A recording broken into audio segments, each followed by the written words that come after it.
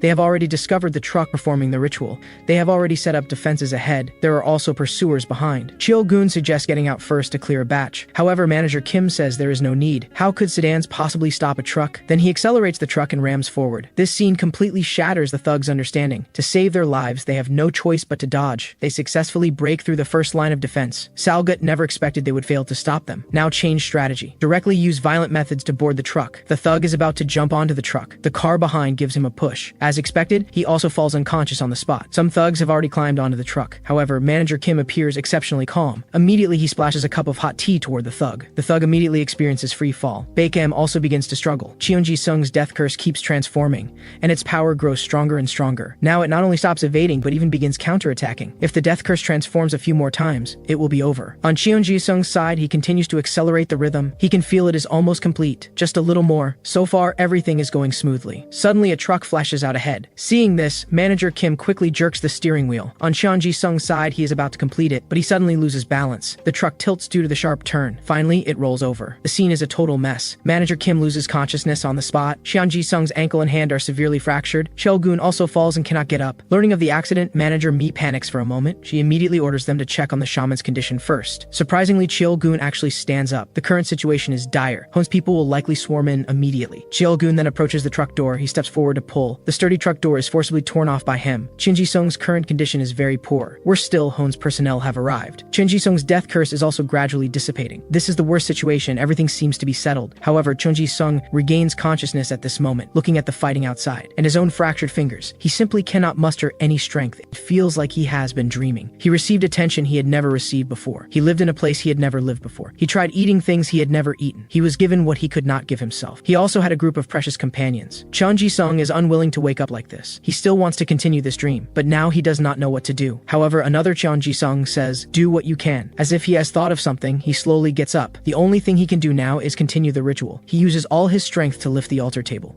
Seeing this, everyone stops fighting. Does this severely injured guy want to continue the ritual? Immediately, Cheonji-sung raises his ritual tool. He will use all his strength to perform the blade dance one more time. Blood seeps from his scalp, obscuring his vision. The pain from his twisted fingers and ankle crawls up his nerves. The headache caused by the concussion. The debris scattered across the truck. The brawl between thugs and bodyguards. The incomprehension in their eyes. A young man is conducting a ritual. This is the only thing he can do right now. Salgut beside him can hardly breathe. As someone who can sense divine power, he can feel the gap between himself and Cheonji-sung. It feels as if he is sinking into the deep sea. However, Ma Young-sung's threats linger in his ears. This instantly brings him to his senses. This guy has reached a state of complete selflessness. If this continues, Baekam will lose control. Necessary measures must be taken. All the thugs charge toward Cheonji-sung and his group. The numerical disadvantage becomes evident once again. In the end, only Cheol-gun remains. Salgut pushes through the crowd. He looks exactly like a smug, triumphant, petty person. Cheol-gun mocks him as someone who cannot even pee properly yet talks so much. This infuriates Salgut so much that he immediately wants to send him to his death. Suddenly, a van rushes in front of them, interrupting his action. Quite a few people get out of the vehicle. These people are all brought by Dae-ho, who should be lying in the hospital. He came today to pay for his daughter's meal. He immediately equips himself again. All the bodyguards charge toward the thugs. At the same time, Manager Kim struggles to get up. He connects his phone to the car system. Music instantly fills the scene. Cheonji-sung's ritual is almost complete. Subsequently, a powerful dark energy erupts from around his body. The dark energy quickly reaches the white porcelain dragon. It attacks toward its abdomen. The white porcelain dragon's abdomen immediately begins to swell. Generally speaking, pouring power into a devoured deity is meaningless. However, in the next second, the white porcelain dragon begins to lose control. Immediately, a crow flies out from its mouth. Finally, it transforms into a tiger. The tiger then pounces toward the white porcelain dragon. This scene completely shatters Baekam's understanding as a shaman. The deity summoned by Cheonji-sung is called Black Ghost, a spirit that feeds on divine power and fear, growing gradually. Just with Cheonji-sung's divine power alone, it has reached its current size. The white porcelain dragon and Black Ghost instantly engage in combat. Baekam directly loses the will to resist. It feels as if she is facing a wall. This death curse can even speak human words. Suddenly, its head begins to twist. Finally, it forcibly tears its own head off. Then it transforms into a pool of black tide. In just an instant, it covers the entire area around the company. Baekam also discovers that her divine power is mysteriously beginning to disappear. A hand reaches out from the black tide. A giant figure rises from the ground. It is said that its existence was passed down by word of mouth in 8 provinces. However, there was no precise description of it. This may be because each person has a different object of fear in their heart. Suddenly, the giant's face begins to transform. The giant manifests into the object Baekam fears most, Chairman Ma Young-sung. In just an instant, she is engulfed by fear, along with a staff beside her. Has anyone said that fear is a spreading plague? Soon the target shifts to Salgut. This makes Salgut's body tremble involuntarily. Whitehair reports the battle situation beside him. However, he shows no reaction at all. It turns out he has fallen victim to it. Seeing this, Whitehair is instantly frozen in place. The usually superior shaman has actually become like this. Immediately, he collapses to the ground. Even though Whitehair does not understand sorcery, he can tell that. This is the phenomenon that occurs when a ritual succeeds. Besides, they have no additional personnel to deploy. Knowing defeat is certain, he calls off his subordinates. He flees the scene in disarray. This finally allows allows the two to breathe a sigh of relief. Daeho is injured again from this battle. However, he still tells Cheol-gun to check on Cheonji-sung first. Meanwhile, Cheonji-sung stands motionless in place. The ritual is completed at this moment. What follows is the finishing work. The giant grabs the white porcelain dragon with one hand, then pries open its mouth, finally tears it in half. The moment he sees the white porcelain dragon dissipate, Cheonji-sung finally collapses with relief. The effects of the curse begin the next morning, starting with a plunge in stock prices, then massive artificial sell-offs. Contracted buildings collapse. Negative news about large real estate projects. Corruption issues related to reconstruction. Most importantly, Ma Young-sung is urgently arrested. Besides that, internal personnel from Hone Group continue to report violations. A series of problems leads Ma Young-sung to imprisonment. At the same time, Cheonji-sung wakes up in the hospital room. He turns his head and discovers Daeho is also there. His first concern is still for Daeho's physical condition. Daeho tells Cheonji-sung to move gently or the stitches will come loose. I heard you have been taken care of So-hee all this time and even avenged me. Thank you so much. Cheonji-sung says if you want to thank me, let us work together long term. After all, finding a high-paying job is not easy. How could Daeho give up this job? Others also come to visit the two shortly after. Cheonji-sung anxiously asks manager Mi how the outcome turned out. If the stock price did not drop significantly, Gold Cross would be in danger. Manager Mi does not speak. She just takes out her phone. Hoenn Construction stock has halted trading directly. Undoubtedly, it is a huge success. Hoenn stock dropped about 30% in one day. When trading resumes tomorrow, it will drop again. Another pleasant collaboration. Cheonji-sung finally relaxes. Thank goodness this was truly dangerous. Cheonji-sung has done it once again. This time, it was entirely through his own power. Yu Ra-hee suddenly appears at this moment, breaking the atmosphere. She wants to know how much Gold Cross earned this time. Manager Mi jokes that you should not be curious about how much the company earned. Do you want to know if your pay will be reduced this time? Daeho states he does not care how much money he receives this time.